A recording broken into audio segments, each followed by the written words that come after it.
In 1996, I went to Madagascar with CARE International, with whom I had worked for about 20 years at that time as a country director. And during my tenure there, I started to think about what I really liked about my job and what I was beginning to dislike about my job. And I really loved communities work. I had grown up overseas. I had worked my whole adult life overseas. I really liked that, but I didn't like the whole donor setup, the 2 to 4 year project horizons. And I began to think about how I could have one without the other. And I started looking into the whole area of corporate social responsibility, which around the year 2000 was emerging with the MMSD and Sustainable Development Movement. And I approached, and then increasingly was approached by Rio Tinto, who were developing a mine in Madagascar. And I thought, if nothing else, that perhaps I could position CARE to have a role in Rio Tinto's community work. But as it turned out, they ended up offering me a job. And it would have been, obviously, a terrifically difficult transition to go from, 20, 23 years in an international NGO to, a very large corporation. But 2 things really played in my favor. One, I became convinced that a mining company wanted the same things for its communities that I did, but for very different reasons. They needed stable, thriving communities. I was born with some weird altruistic chip that wanted to help communities thrive.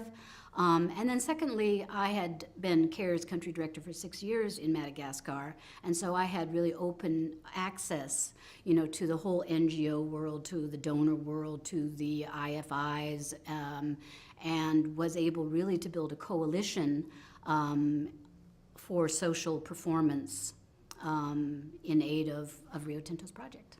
I actually had an opportunity to return to the NGO world for a couple of years during the financial crisis, the global financial crisis. And what really struck me after being with Rio Tinto for, at that time, maybe about 7 years, was just how unaccountable NGOs are compared to extractives.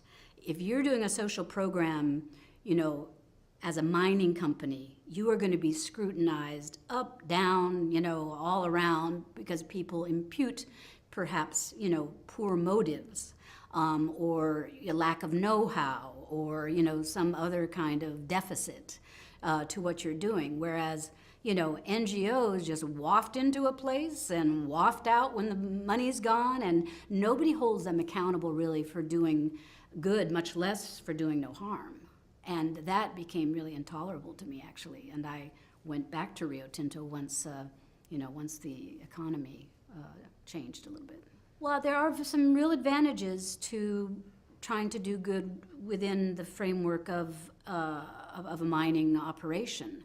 And it was one of the things that interested me in positioning CARE vis-a-vis the mine, because, doing poverty alleviation work in structural, poverty situation where all the odds are against anybody really climbing out of poverty, as opposed to doing it in an area where the mining company's presence admittedly creates some unprecedented risks, but definitely creates some unprecedented opportunities, where you really are going to have some economic growth, you are going to have some job opportunities, you are going to have a changed kind of economic landscape.